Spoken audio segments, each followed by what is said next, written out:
Hi friends, welcome to ITI fitter quiz. आपके अपने channel ITI fitter quiz में बहुत बहुत स्वागत है। तो फ्रेंड्स, हम लोग आज टारगेट 5000 प्लस MCQ का ये नेक्स्ट पार्ट लेके आए हैं। तो फ्रेंड्स, चलते हैं हम लोग आज की फर्स्ट क्वेश्चन की तरफ। तो फ्रेंड्स, चलते हैं हम लोग आज की फर्स्ट क्वेश्चन पर। जैसे कि हम लोग 50 क्वेश्चन तक डिस्कशन कर लिए थे फ्रेंड्स, तो आज हम लोग 51 से स्टार्ट करेंगे फ्रेंड्स। तो जैसे देख लीजिए, फर्स्ट क्वेश्चन 51 आपको पूछ लिया गया है कि what is the advantage of using jig head की। मतलब कि जिग हेड की का उपयोग करने का क्या फ़ायदा है। ऑप्शन देख लेते हैं कि टैपर्ड फिटिंग के लिए इस्तेमाल किया जाता है, ये आसानी से निकाला जा सकता है, ये अगला क्वेश्चन पूछ लिया कि यूनिडायरेक्शनल टॉर्क प्राप्त होता है। आपका लास्ट ऑप्शन है फ्रेंड्स कि हाई स्पीड एप्लीकेशन में अच्छा होता है फ्रेंड्स। तो इसका राइट आंसर जो आपका हो जाएगा फ्रेंड्स कि ये आसानी से निकाला जा सकता है। चलते हैं हम लोग अगले क्वेश्चन की तरफ। अगला क्वेश्चन आपका पूछा है कि which file is used, 1 minute, कि आपका which file is used for finishing sharp corner. मतलब कि नुकीले कोनों को फिनिश करने के लिए किस फाइल का प्रयोग करते हैं हम लोग। क्या पिलर फाइल यूज करते हैं, रिफलर फाइल यूज करते हैं, या बैरेट फाइल करते हैं, या वाइडिंग फाइल का यूज करते हैं फ्रेंड्स। इसका जो राइट आंसर हो जाएगा आपका बैरेट फाइल का यूज करते हैं। क्या यूज करते हैं हम लोग, बैरेट फाइल का यूज करते हैं फ्रेंड्स। अगले क्वेश्चन की तरफ चलते हैं और अगला क्वेश्चन पूछ लिया है कि what is the name of file. एक फाइल दिया गया है, अब जैसा कि पिक्चर में देख सकते हैं, और इस फाइल का नाम पूछा गया कि ये कौन सा फाइल है फ्रेंड्स। चलते हैं ऑप्शन की तरफ। क्या ये टिंकर फाइल है, क्रॉसिंग फाइल है, या स्वीप पैटर्न फाइल है, या ड्रेन नॉट फाइल है फ्रेंड्स। तो इसका जो राइट आंसर हो जाएगा आपका, ये आपका टिंकर्स फाइल है। कौन सा फाइल है फ्रेंड्स, टिंकर्स फाइल है। आप ये पिक्चर ध्यान में रखिएगा। अगला क्वेश्चन है आपका कि which advantage is to check the workpiece to confirm the shape. मतलब कि आकृति की पुष्टि करने हेतु वर्कपीस को जांच करने के लिए किस उपकरण का प्रयोग किया जाता है। क्या प्रोफाइल गेज होता है, स्नैप गेज होता है, या कैलिपर गेज होता है, या प्रोग्रेसिव गेज होता है। तो जी हाँ, इसका जो राइट आंसर हो जाएगा आपका प्रोफाइल गेज होता है फ्रेंड्स। चलते हैं अगले क्वेश्चन की तरफ हम लोग। और अगला क्वेश्चन आपसे पूछ लिया है कि what is the purpose of filler gauge. Filler gauge का उद्देश्य क्या है। ऑप्शन देख लेते हैं कि ड्रिल किए गए छेदों की गहराई जांचने के लिए, स्क्रू थ्रेड की पिच जांच करने के लिए, या वर्कपीस की त्रिज्या जांच करने के लिए, या मिलने वाले भागों के बीच की गैप चेक करने के लिए। तो जी हाँ, इसका जो राइट आंसर हो जाएगा आपका ऑप्शन नंबर 4 हो जाएगा फ्रेंड्स, के मिलने वाले दो भागों के बीच की गैप को चेक किया जाता है हम लोग फिलर गेज के थ्रू। आई होप कि आपको क्लियर हुआ होगा। और अगला क्वेश्चन पूछ लिया है कि what is the name of gauge. जैसा कि आप पिक्चर में देख सकते हैं, किसी गेज का पिक्चर दिया गया है, इससे पूछ ले रहा है आपसे कि कौन सा गेज है। ऑप्शन देख लेते हैं हम लोग। क्या ड्रिल गेज है, सेंटर गेज है, प्रोफाइल गेज है, या स्टैंडर्ड वायर गेज है। तो जी हाँ, इसका जो राइट आंसर हो जाएगा आपका स्टैंडर्ड वायर गेज है, यानी ऑप्शन डी हो जाएगा फ्रेंड्स। नेक्स्ट क्वेश्चन चलते हैं।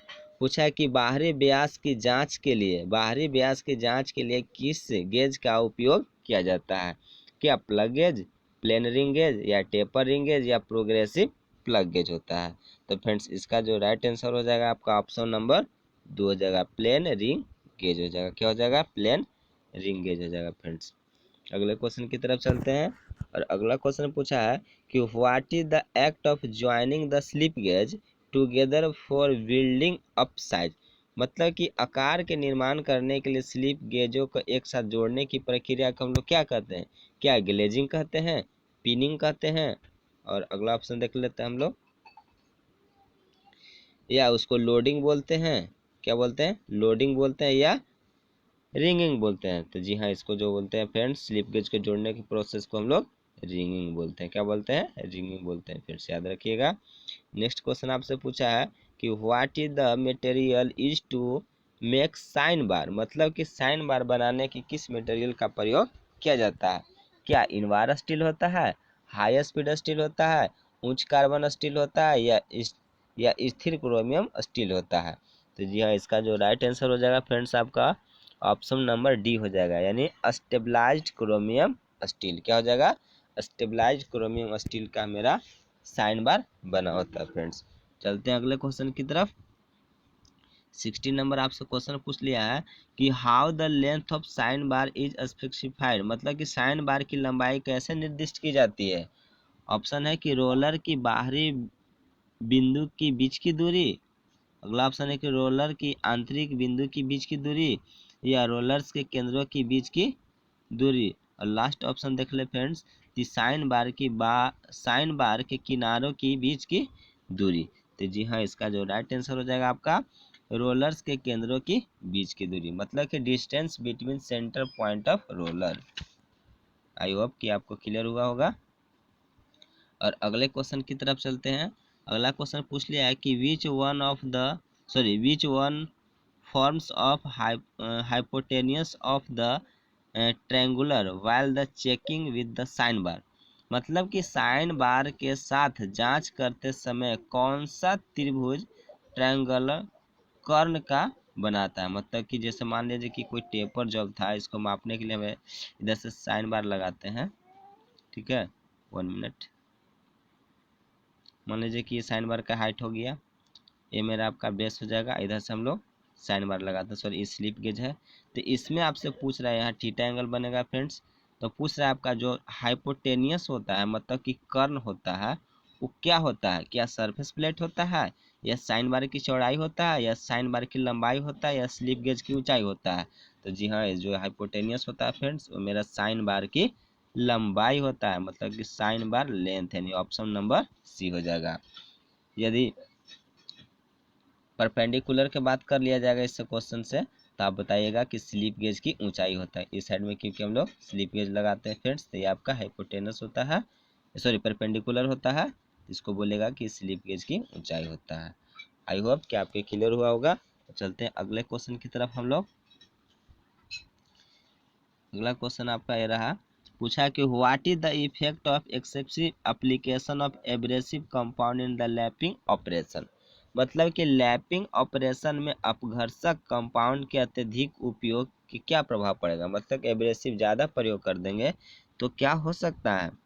ऑप्शन देखते हैं कि डेवलपिंग द इनकर्सरेसिस, मतलब कि अशुद्धियाँ का विकास होना, या चमकीले धब्बे दिखाई देंगे, या आपका घटक मूवमेंट को बाधित करेगा, या लैपिंग कंपाउंड चिप छिपा हो जाएगा। तो फ्रेंड्स इसका जो राइट आंसर हो जाएगा आपका ऑप्शन नंबर 1, मतलब कि अशुद्धियाँ का विकास हो जाएगा। चलते हैं हम लोग अगले क्वेश्चन की तरफ। और अगला क्वेश्चन पूछा है आपसे कि यदि वर्कपीस की तुलना में लैप कठोर हो तो क्या प्रभाव पड़ेगा। थोड़ा इंग्लिश देख लेते हैं। What is caused if the lap is harder than the workpiece। Option है आपका कि वर्कपीस लैप को काट देगा, या एक्यूरेसी प्राप्त नहीं की जा सकती है, लैप वर्कपीस का काट देगा, या लैपिंग ऑपरेशन का ऊंचा धावा बन जाएगा। तो फ्रेंड्स इसका जो राइट आंसर हो जाएगा आपका ऑप्शन नंबर 1 कि वर्कपीस लैप को काट देगा। क्या होगा, वर्कपीस होगा वो लैप को काट देगा, याद रखिएगा ऑप्शन नंबर 1। अगला क्वेश्चन आपसे पूछ लिया है कि किस सामग्री का उपयोग छोटे व्यास की लैप बनाने के लिए किया जाता है। मतलब कि किस मटेरियल का प्रयोग हम लोग कोई छोटे लैप बनाना है तो करेंगे। क्या कास्ट आयरन करेंगे, अल्युमिनियम किया जाएगा, या कांसा या जस्ता, तांबा या पीतल। तो फ्रेंड्स इसका जो राइट आंसर हो जाएगा आपका कॉपर या ब्रास। क्या हो जाएगा, कॉपर या ब्रास, ऑप्शन नंबर डी हो जाएगा फ्रेंड्स। चलते हैं अगले क्वेश्चन की तरफ। पूछा है कि what is the name of the surface texture measuring instrument, मतलब कि सतह टेक्सचर मापने के लिए उपकरण का नाम बताइए। थोड़ा ऑप्शन की तरफ चलते हैं हम लोग। आपको फिगर जैसे यहाँ दिखाया गया इससे पूछ लिया है, ये आपका फिगर है सरफेस टेक्सचर मापने का। तो क्या ये डायल टेस्ट इंडिकेटर है, इलेक्ट्रिकल सरफेस इंडिकेटर है, या इलेक्ट्रॉनिक सरफेस इंडिकेटर है, ये आपका मैकेनिकल सरफेस इंडिकेटर है। तो फ्रेंड्स इसका जो राइट आंसर हो जाएगा आपका मैकेनिकल सरफेस इंडिकेटर है, याद रखिएगा। चलते हैं अगले क्वेश्चन की तरफ। अगला क्वेश्चन पूछा है आपका कि why the manually stroke in preferred for the large quantity in the honing operation.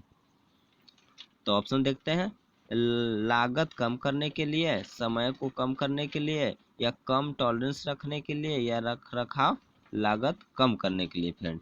Friends जिसका जो राइट आंसर हो जाएगा ऑप्शन नंबर सी, मतलब कि कम टॉलरेंस रखने के लिए है मैन्युअली स्टॉक पसंद की जाती है।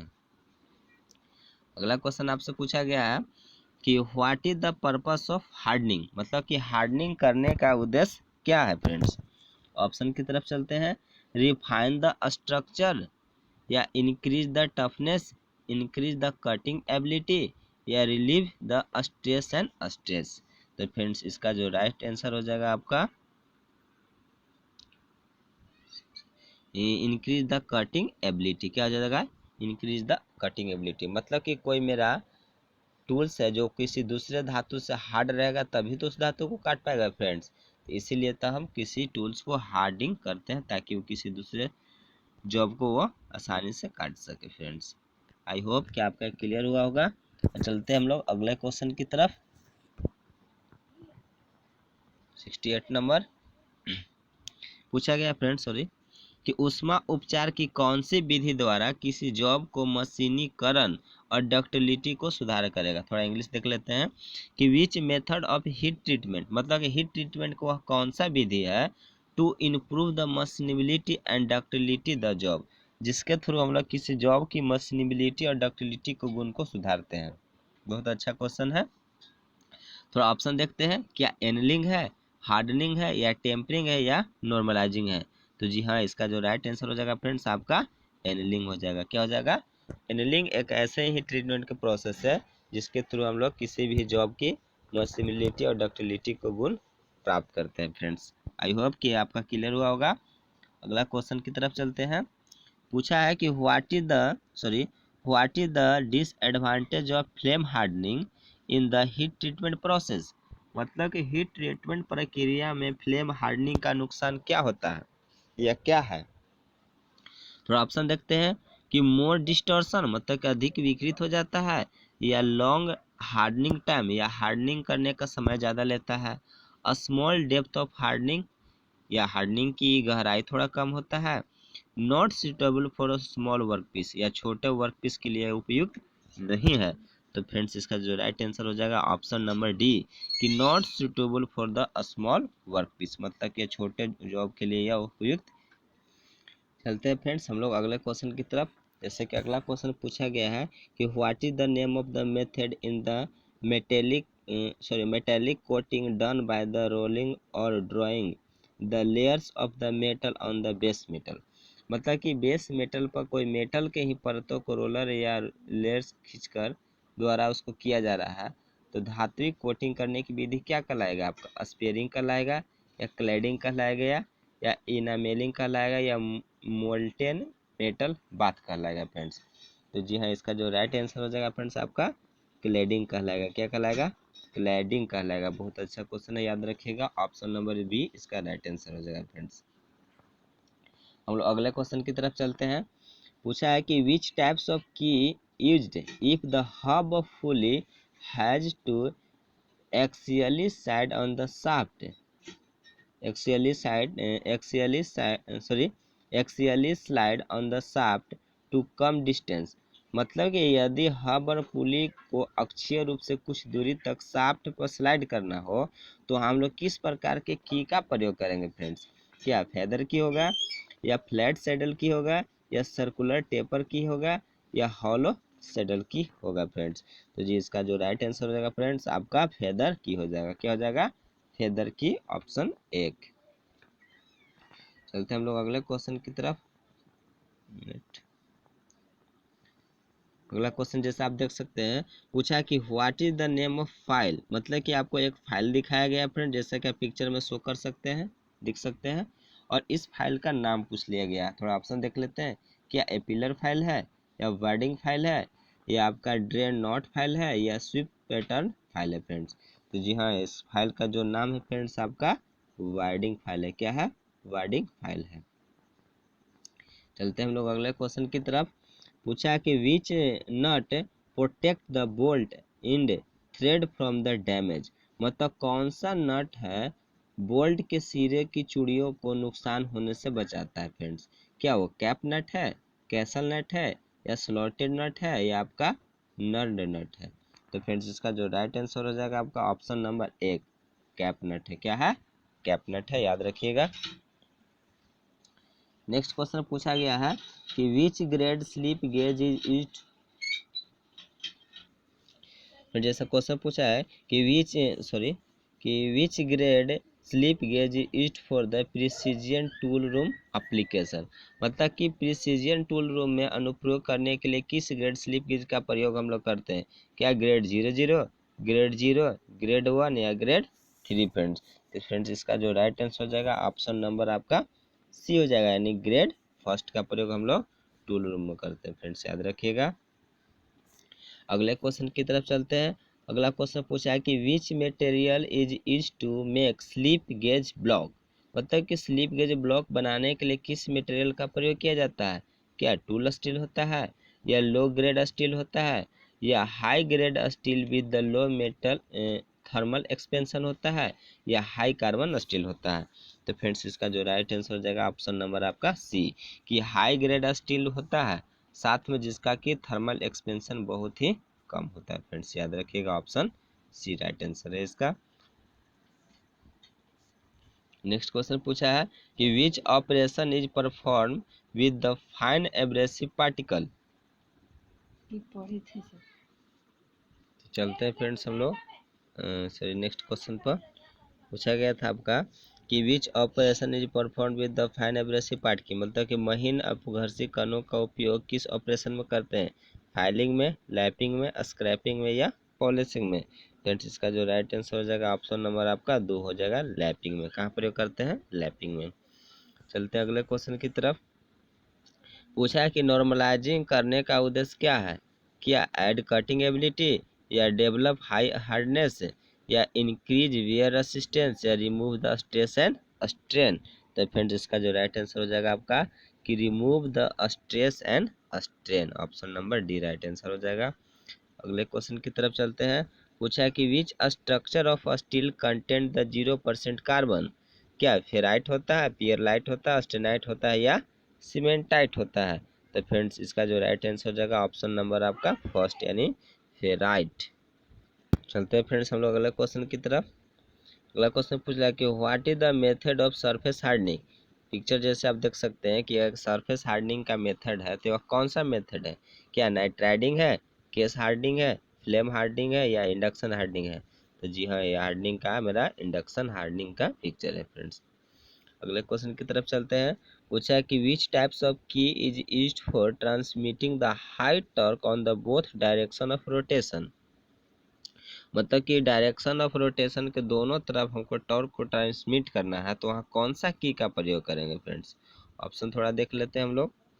क्या वहाँ फ्लैट सैडल की यूज करते हैं, टेपर संग की यूज करते हैं, या वुडरफ की यूज करते हैं, या टेंजेंटियल की यूज का प्रयोग करते हैं फ्रेंड्स?